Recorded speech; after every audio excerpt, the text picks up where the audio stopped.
Hello friends, I hope सब लोग बढ़िया होंगे। इस वीडियो में हम लोग पढ़ेंगे बायोटेक्नोलॉजी, इसके प्रिंसिपल्स एंड प्रोसेसेस।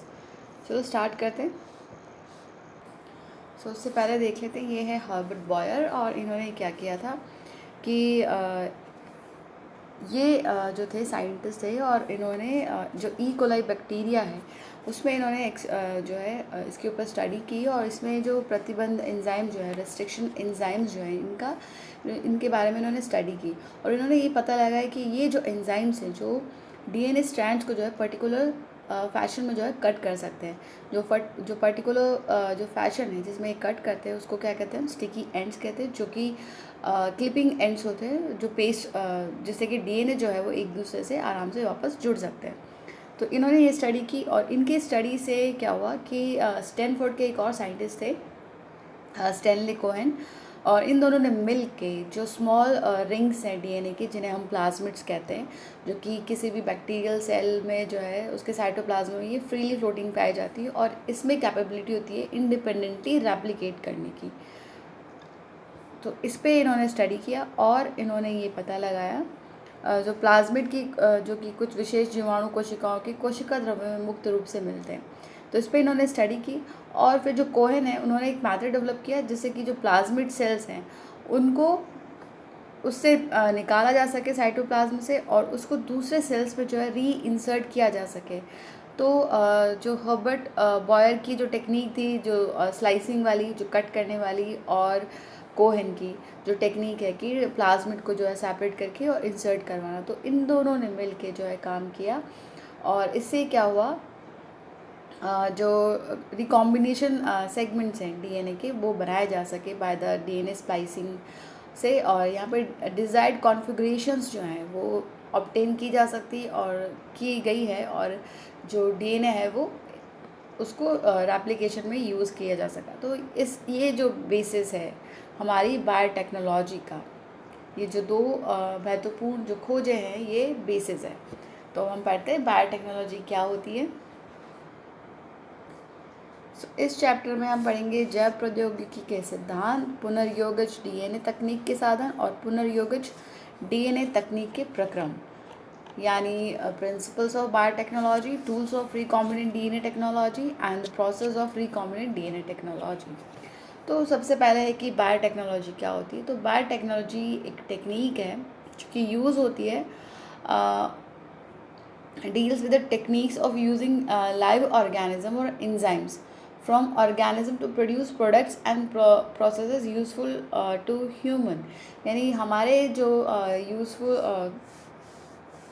काम के लिए ये जो हम जो एंजाइम्स वगैरह है और जो ऑर्गेनिज़म्स हैं जिनसे हमें जो प्रोडक्ट्स मिलते हैं उनको इस तरह से उनका प्रोडक्ट बनाना और उनको इस तरह से प्रोसेस करना कि वो मनुष्य के लिए जो है यूज़फुल हो। ये जो सारा है ये बायोटेक्नोलॉजी में आता है, जैसे कि ब्रेड मेकिंग है, डबल रोटी बना रहा है, शराब इत्यादि, ये सब सूक्ष्म जीवों द्वारा ही जो है संपन्न होता है, जैसे कि फर्मेंटेशन वगैरह से। और इसको हम फर्दर जो है जो टेक्निक्स जो प्रोसेसेस इंक्लूड होती हैं अंडर बायोटेक्नोलॉजी, जैसे कि इन विट्रो फर्टिलाइजेशन है, जैसे कि टेस्ट ट्यूब बेबीज़ हमको मिले हैं, उसके अलावा जीन की सिंथेसिस है और उसको यूज़ करना, और डीएनए वैक्सीन्स को बनाना, और उसके अलावा जो डिफेक्टिव जीन्स हैं उनको करेक्ट करना, ये सारे जो पार्ट हैं किसके हैं, बायोटेक्नोलॉजी के हैं। और ये ह्यूमंस के लिए बहुत ज़्यादा हेल्पफुल है क्योंकि इससे जो है हम बहुत सारी जेनेटिक डिसऑर्डर्स को दूर कर सकते हैं और ये बहुत उसके अलावा भी बहुत सारे वैक्सीन्स वगैरह हम डेवलप कर सकते हैं against certain viruses and bacterias. Biotechnology जो है वो ह्यूमन वेलफेयर के लिए जो है वो यूज़ होती है। जो यूरोपीय जैव प्रौद्योगिकी संघ है यानी EFB है, इन्होंने डेफिनेशन दी है बायोटेक्नोलॉजी की कि कि उसमें दोनों परंपरागत विचार व आधुनिक आणविक जैव प्रौद्योगिकी का समावेश है यहाँ पे, यानी it compasses both traditional view and modern molecular biotechnology. तो डेफिनेशन क्या दी है इन्होंने कि the integration of natural science and organisms, cells, parts thereof and molecular analogues for products and services. So ये है डेफिनेशन जो EFB ने दी है ऑफ बायोटेक्नोलॉजी, यानी नए उत्पादों तथा सेवाओं के लिए प्राकृतिक विज्ञान व जीवों, कोशिकाओं और इसके अंगों तथा आणविक अनुरूपों का समायोजन है बायोटेक्नोलॉजी। प्रिंसिपल्स क्या हैं बायोटेक्नोलॉजी के? इसके मेनली जो है दो इसमें टेक्निक्स है, 2 कोर टेक्निक्स है यहाँ पे। पहली है अनुवांशिक इंजीनियरिंग यानी जेनेटिक इंजीनियरिंग। तो इस टेक्निक में क्या होता है कि हम जो DNA और RNA जो हमारा जेनेटिक मटेरियल है उसकी केमिस्ट्री को ऑल्टर करते हैं, यानी इस तकनीक द्वारा अनुवांशिक पदार्थों जैसे DNA RNA के रसायन कर इसे परपोषित जीवों होस्ट ऑर्गेनिज्म में प्रवेश कराकर इसके समलक्षणी फिनोटाइप में परिवर्तन किया जाता है, यानी इनको फिर इंट्रोड्यूस किया जाता है इनटू द होस्ट ऑर्गेनिज्म, और जो फिनोटाइप है होस्ट ऑर्गेनिज्म का उसको चेंज करवाया जाता है क्योंकि हमने चेंज किया है इन द जेनेटिक मटेरियल, तो ऑब्वियसली जो प्रोजेनी है वो भी चेंज होगी। नेक्स्ट जो स्टेप है जो टेक्निक है इसमें वो है बायोप्रोसेस इंजीनियरिंग, यानी जैव प्रक्रम रासायनिक इंजीनियरिंग प्रक्रमों में ये रोगाणु रहित सूक्ष्म जीव या फिर जो संदूषण रहित वातावरण बनाकर, यानी हम जो है स्टराइल एम्बियंस बनाते हैं उसमें। केमिकल इंजीनियरिंग प्रोसेस है ये जो कि अनेबल करता है ओनली जो डिज़ायर्ड माइक्रोब्स है, जो यूकैरियोटिक सेल जो हमको चाहिए सिर्फ उन्हीं को ही हम जो है कल्चर करेंगे, उनको लार्ज क्वांटिटीज़ में जो है मैन्युफैक्चर किया जाएगा फॉर बायोटेक्नोलॉजिकल प्रोडक्ट्स, जैसे कि एंटीबायोटिक्स बनानी है, वैक्सीन्स बनानी है, एंजाइम्स बनाने हैं। तो इसमें जैव प्रतिजैविकों, टीके, एंजाइम आदि का जो है निर्माण किया जाता है बायोप्रोसेस इंजीनियरिंग में, स्टराइल जो है एम्बियंस मेंटेन करके, क्योंकि हमको एक पर्टिकुलर चीज़ चाहिए, तो हम ये नहीं चाहेंगे बिल्कुल कि वो कंटामिनेट हो जाए और फिर उसके जो है साइड इफ़ेक्ट्स बहुत सारे होते हैं, वो लीथल भी हो सकते हैं। अब हम जो है इसके कॉन्सेप्चुअल जो डेवलपमेंट है प्रिंसिपल ऑफ जेनेटिक इंजीनियरिंग वो क्या है कि जैसे कि लैंगिक जनन अलैंगिक जनन है, उसकी अपेक्षा हम जो है लैंगिक जनन को ज़्यादा जो है वरीयता देंगे, क्योंकि जो लैंगिक जनन होता है उसमें चेंज होता है, जबकि जो एसेक्सुअल रिप्रोडक्शन होता है वो जेनेटिक इन्फॉर्मेशन को प्रिजर्व करके रखता है, यानी उसमें बिल्कुल भी चेंज नहीं करता है।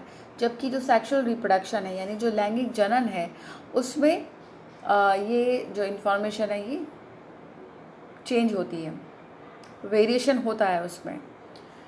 अलैंगिक जनन अनुवांशिक सूचनाओं को परिरक्षित रखता है, जबकि लैंगिक जनन द्वारा विभिन्नता व विशिष्ट अनुवांशिक व्यवस्था के संयोजन के प्रतिपादन का अवसर मिलता है, जो जीव या फिर आबादी हेतु जो है वो लाभकारी हो सकता है, क्योंकि वो जो इन्वायरमेंट के प्रति जो उनका अडेप्टेशन है वो इसी चेंज से आएगा। अगर होमोजेनिटी जो है वो बनी रहेगी तो that will lead to certain disorders. यहाँ पे जो सेक्सुअल रिप्रोडक्शन है वो ज़्यादा बेनिफिशियल होता है इस सेक्सुअल रिप्रोडक्शन के। ये जो टेक्निक है जेनेटिक इंजीनियरिंग के, जिसमें इंक्लूड होता है क्रिएशन ऑफ रिकॉम्बिनेंट DNA और जीन क्लोनिंग का यूज़ होता है, जीन ट्रांसफ़र का यूज़ होता है यहाँ पे। ये जो कमियां हैं इनको इससे जो है दूर किया जा सकता है। अनुवांशिक इंजीनियरिंग तकनीकों में जीन क्लोनिंग, जीन स्थानांतरण का उपयोग कर पुनर्योजित DNA यानी रिकॉम्बिनेंट DNA का निर्माण किया जाता है, जिससे जो बिना अवांछित जीनों के केवल एक या एक से अधिक वांछित जीन को हम चुनकर जीवों में जो है वो स्थानांतरित कर सकते हैं, यानी जो डिज़ायरेबल जीन्स हैं वो हम इंट्रोड्यूस कर सकते हैं जो टारगेट ऑर्गेनिज्म है उसमें। ये हमको अलाउ करता है उसको आइसोलेट करने में और उसको इंट्रोड्यूस करने में। सिर्फ उस एक जीन को जो है हम आइसोलेट कर सकते हैं जो हमको चाहिए, उसको जो है हम इंट्रोड्यूस कर सकते हैं इन द टारगेट ऑर्गेनिज्म। ये जो है काम होता है बायोटेक्नोलॉजी में। ये जो DNA होता है वो अपने आप ही जो है नए जो है DNA खंड नहीं बना सकता है, उसको जो ट्रांसफ़र हुआ है ऑर्गेनिज्म में, तो ये मल्टीप्लाई नहीं होता है अपने आप ही जो प्रोजेनी सेल है उस ऑर्गेनिज्म में, तो उसको हमें उसके जीनोम में जो है उसमें जो रेसिपेंट है उसके जीनोम में उसको हमको इंटीग्रेट कराना होता है, तब जाके जो है वो वहाँ पे रेप्लिकेट करेगा और चेंज जो है वो जो डिज़ायरेबल चेंज है वो शो होगा।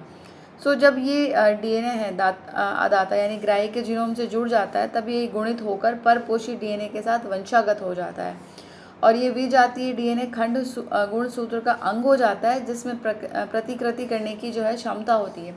यानी इसमें जो है फिर रेप्लिकेशन की जो है कैपेबिलिटी आ जाती है और ये जो है उसमें मेंटेन रहता है जो होस्ट है उसमें। सो एक गुणसूत्र में एक विशेष डीएनए अनुक्रम होता है जिसे प्रकृति यन यानी रेप्लिकेशन से उत्पत्ति कहते हैं और ये प्रकृति यन के लिए उत्तरदायी होता है। सो क्रोमोसोम जो है उसमें एक स्पेसिफिक डीएनए सीक्वेंस होती है जिसे हम ओरिजिन ऑफ रेप्लिकेशन कहते हैं, यानी प्रकृति के रेप्लिकेशन उत्पत्ति कहते हैं, जहाँ से जो है वो रिस्पॉन्सिबल होता है फॉर इनिशिएटिंग रेप्लिकेशन, यानी रेप्लिकेशन को जो है शुरू करने के लिए ये रिस्पॉन्सिबल होता है। सो जो मल्टीप्लिकेशन है किसी भी एलियन पीस का, जो डीएनए का एलियन पीस हमने इंट्रोड्यूस करा है एक ऑर्गेनिज्म में, वो उस क्रोमोसोम का ही पार्ट होना चाहिए, तभी हम उसका इंटीग्रेशन कराते हैं। सो यहाँ पे क्योंकि उसमें एक स्पेसिफिक सीक्वेंस होती है जैसे हम ओरिजिन ऑफ रेप्लिकेशन कहते हैं। सो जो एलियन डीएनए है जिसको हमने लिंक कराया है with the origin of replication, so ये एलियन पीस जो है डीएनए का ये रेप्लिकेट कर सके और जो होस्ट ऑर्गेनिज्म है उसमें अपने आप ही स्वतः ही जो है वो मल्टीप्लाई कर सके, यानी जो है गुणन कर सके। सो ये इसको हम क्या कहते हैं, ये जो प्रोसेस है इसे हम कहते हैं क्लोनिंग कह सकते हैं, या किसी टेम्पलेट डीएनए की समान गुणित संरचना का ये निर्माण हम इसे कह सकते हैं। तो मल्टीपल आइडेंटिकल कॉपीज़ जो है बनाते हैं यहाँ पे उस जो डीएनए टेम्पलेट है उसकी। सो ये होता है क्लोनिंग जीन्स में। सो अब हम देखेंगे कि मान लो कि हमने एक आर्टिफिशियल रिकॉम्बिनेंट डीएनए मॉलिक्यूल बनाया है। सो ये जो कंस्ट्रक्शन है of the first recombinant DNA, ये इमर्ज होता है from the possibility of linking a gene encoding antibiotic resistant with a native plasmid.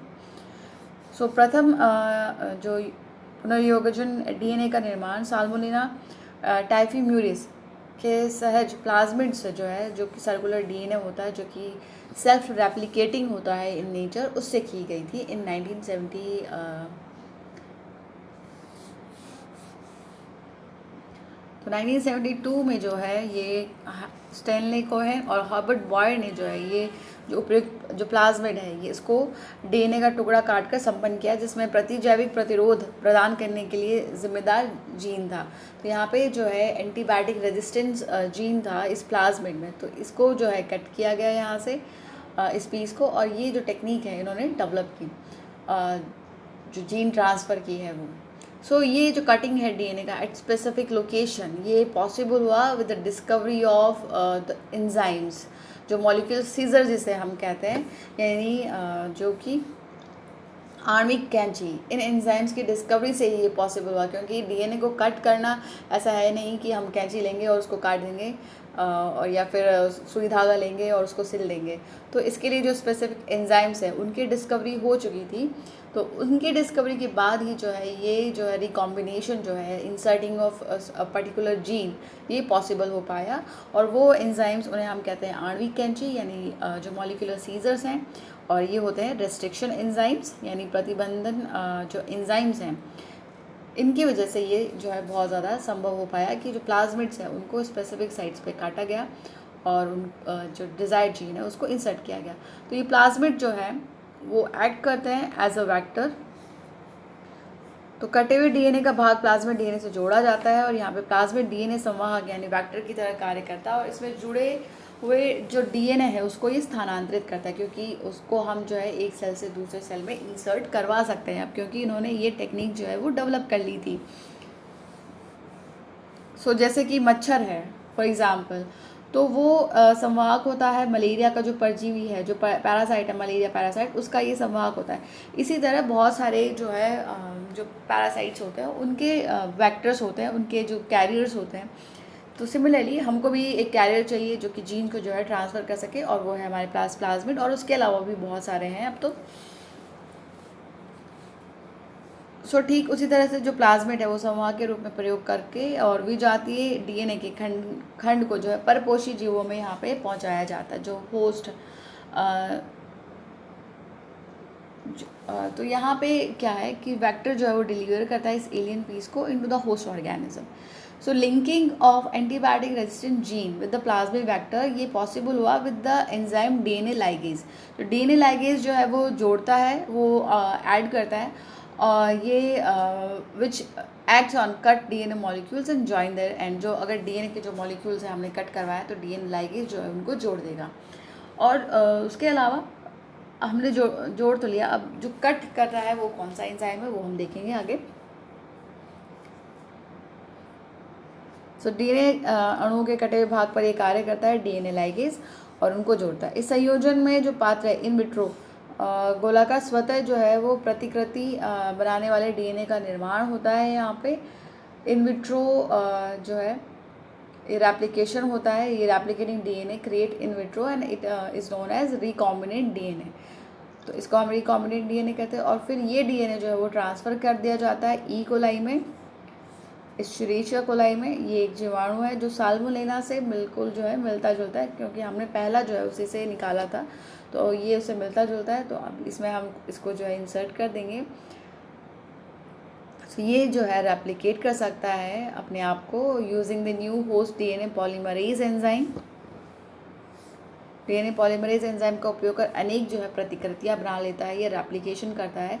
और ये जो एबिलिटी है to multiply copies of antibiotic resistant gene in E coli, इसको जो है क्या कहा जाता है, क्लोनिंग का, इसको ही क्लोनिंग कहा जाता है of antibiotic resistant gene in E coli. So इसमें जो स्टेप्स हैं वो क्या है कि पहले तो हमको जो वांछित डीएनए, जो डिज़ायरेबल डीएनए, उसको हम आइडेंटिफाई कर लेंगे, उसको हम पहचान लेंगे। फिर उसको इंट्रोड्यूस करेंगे हम, चिन्हित डीएनए का जो है परपोषी में स्थानांतरण करेंगे, यानी उसको इंट्रोडक्शन करेंगे आइडेंटिफाई डीएनए को इनटू द होस्ट।